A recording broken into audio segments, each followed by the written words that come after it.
India दुनिया की तीसरी बड़ी पावर बन चुका है। और ये मैं नहीं कह रहा, ये ऑस्ट्रेलिया के थिंक टैंक्स ने खबर पब्लिश की है, जिसमें ये बताया जा रहा है कि इंडिया ने रशिया और जापान को पीछे छोड़ के दुनिया की तीसरी बड़ी पावर बन चुका है। India third most powerful country बन चुका है। मोदी जी का ट्रिप तो है ही अमेरिका का, साथ साथ शहबाज शरीफ साहब भी अमेरिका की तरफ रवाना हो गए। हम फॉरेन पॉलिसी में, फॉरेन अफेयर में टोटली फ्लॉप है इस वक्त, ठीक है जी। हमारा पूरी दुनिया में, पूरी वर्ल्ड में हमारा एक नाम बदनाम हो गया। इंडिया की बात की जाए तो वो एक पावरफुल स्टेट है, डेवलपिंग कंट्री है, और जो अच्छे तरीके से डेवलप हो रहा है हर फील्ड में।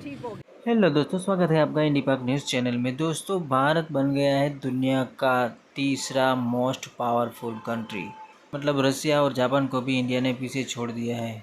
तो इसी हवाले से बात करिए पाकिस्तानी मीडिया की, अब हम कहाँ स्टैंड कर रहे हैं। इंडिया तो थर्ड नंबर पर आ गया, तो आइए मिलकर वॉच करते हैं। ये एक रैंकिंग आई है और उस रैंकिंग में ये बताया गया है कि अब third most powerful country India है। तो देखिए अभी क्या बात हो रही थी। बात हम अभी तक ये कर रहे थे कि इंडिया फिफ्थ लार्जेस्ट इकोनॉमी है, लेकिन अब बात इससे बहुत आगे जा चुकी है और बात यहाँ पर पहुंच चुकी है कि India third most powerful country है। ये अभी ऑस्ट्रेलिया के जो थिंक टैंक्स हैं उन्होंने खबर दी है, उन्होंने खबर पब्लिश की है कि भाई इंडिया दुनिया की तीसरी बड़ी पावर बन गया। क्या कहना चाहेंगे एज ए पाकिस्तानी ये सुन के? उन्होंने जापान को पीछे छोड़ दिया, रशिया को पीछे छोड़ दिया, तीसरी बड़ी पावर बन गए हैं। इसमें सबसे मेन बात यह है जी कि अगर मुस्लिम उम्मा के अंदर इत्तेफाक और इत्तेहाद कायम हो जाए तो ये इंडिया से भी आगे बढ़ सकते हैं। और इंडिया ने सरपास कर दिया है जापान और रशिया को। तो प्रेसिडेंट पुतिन और फुमियो किशिदा वो तो इस वक्त दांतों में उंगलियां दबाए बैठे होंगे कि ये क्या हो गया है। वैसे तो दोनों कंट्रीज के इंडिया के साथ बड़े अच्छे रिलेशंस हैं, लेकिन किसी को सरपास कर देना और दुनिया का तीसरा, एशिया का हम भी कह सकते हैं। ये जो एक स्टडी है मैं आपको बताऊंगी कि ये क्या है। अब इसके ऊपर बहुत बात चल रही है।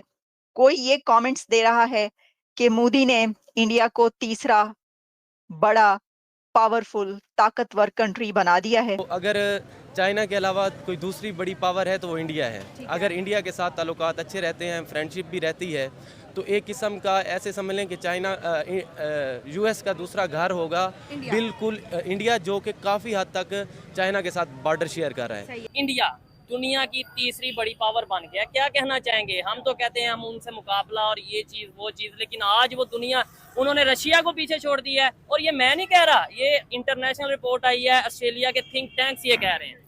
बस ऐसा ही है ना। देखें कि हम उनसे लड़ने के बारे में हाँ, हम बस उनसे लड़ने के बारे में सोचते रहते हैं हर टाइम, आगे बढ़ने के बारे में नहीं सोचते हम। ठीक है, हमारा यही टॉपिक होता है कि किसी तरह हम उनको हरा दें। हाँ, हराना कैसे जी? मार के हम क्या करेंगे? उनको मार के क्या करेंगे? वो फिर सेट हो जाएंगे। ठीक है, हमारा ही नहीं कुछ बनना। ऐसे ही है। जो कि रिपोर्ट ये बता रही है कि India overtakes Japan to become third most powerful country. अब आप इसको एशिया मोस्ट पावरफुल कंट्री भी कह सकते हैं, third powerful country.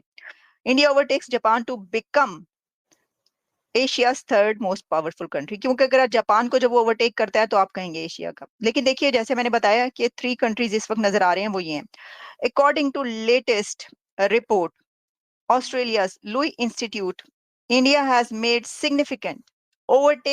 significant performance, overtaking Japan to become Asia's third most powerful country. अगर हम अपने और अमेरिका की वजह से छोटा मुंह बड़ी बात है, रिलेशनशिप पे जरा थोड़ी नजर डाल दे।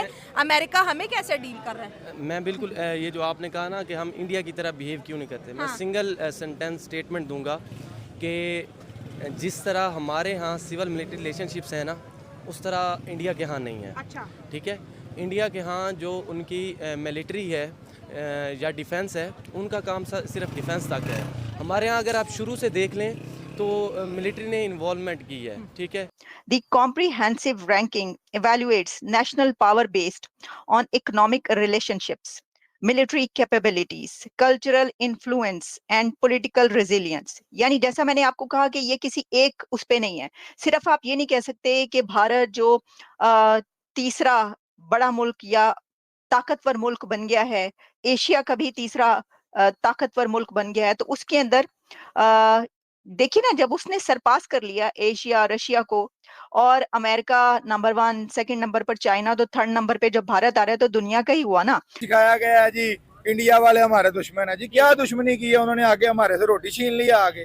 क्या दुश्मनी की है उन्होंने वो हमारे साथ? कश्मीर नहीं जी, कश्मीर का मसला तो उसका है ना, जब हम जाएं दुकान पे जी, हम सुबह सोए हुए उठे हैं जी, हम राशन लेने के लिए गए, आगे से पता चला जी हमारी पॉकेट से बाहर हो गया, जब हम ले ही नहीं सकते ये मसला वो तो चीज ये नहीं है। हम ले सकते। यानी वो हमारे दुश्मन है हाँ। जो हमारे सोए हुए महंगाई बढ़ा देते हैं, जो हमारे इंडिया, सोए हुए ये चीजें बढ़ा मैं देते हैं। आम पब्लिक से इंडिया हमारा पूछना, दुश्मन कहाँ से होगा? इंडिया तो हमारा दुश्मन है। लेकिन इसके अंदर एक कोई फैक्टर नहीं है। इसके अंदर जैसा कहा गया कि military capabilities, cultural influence and political resilience. लेकिन अगर आप मुझसे जानना चाहेंगे तो इंडिया का तीसरा ताकतवर मुल्क बनने के पीछे उनकी फॉरेन पॉलिसी है, उनकी इकोनॉमी है, उनका दुनिया भर में इन्फ्लुएंस है, उनके नौजवान हैं, उनकी यूथ है जो दुनिया भर की टेक कंपनीज पर रूल कर रही है, ट्रिलियंस ऑफ डॉलर्स की इकोनॉमी पर वो बैठी हुई है। इंडिया सुपर पावर है, रशिया है, चाइना है, अमेरिका है, फ्रांस है, यूके है। तो अमेरिका इस टाइम इकोनॉमिकली भी लीड कर रहा है, मिलिट्री वाइज भी लीड कर रहा है। तो वो चाहता है कि सब हमारा जो है ना एशिया, इसमें एक ऐसी स्टेट हो जो उसका एलाय हो। और पाकिस्तान जो है वो कहाँ पर रैंक कर रहा है, पहले जरा हम आपको ये बता दें। पाकिस्तान इस वक्त रैंक कर रहा है 16th नंबर पर, लुई इंस्टीट्यूट की स्टडी के मुताबिक। मैं आपको बता रही हूँ सारी रिपोर्ट। और कौन से कंट्रीज के बीच पाकिस्तान ट्रेल कर रहा है? पाकिस्तान ट्रेल कर रहा है फिलीपींस एंड नॉर्थ कोरिया के बीच। मुझे नहीं तो मोस्टली ऐसा ही होता है, लोग ये कहते हैं इंडिया दुश्मन है, दुश्मन है। किस तरह दुश्मन है? देखे ना, वो हमारे इतनी पावर, ठीक है उनके पास जितनी भी पावर आ गई, वो दूसरे नंबर पे आ गया, तीसरे नंबर पे आ गया, पहले पे भी आ जाए, वो फिर भी हमारे ऊपर हमला नहीं कर सकता। क्यों, क्या वजह है? नहीं कर सकता, हमसे डरते हैं। नहीं नहीं, इधर आ, एक चीज से आपसे थोड़ा सा डिसएग्री करूंगा। आपने कहा डरते हैं, मैं ये कहता हूँ उनके तो पॉलिटिशियंस हो तो कह चुके हैं। मैं आपको बताता हूँ डरने वाली ये बात है ना। देखिए वो तरक्की की तरफ जा रहे हैं, अगर वो हमसे जंग करेंगे, हमारे पास है क्या जो हम खो देंगे? उनके पॉलिटिशियंस खोने के लिए बहुत कुछ है।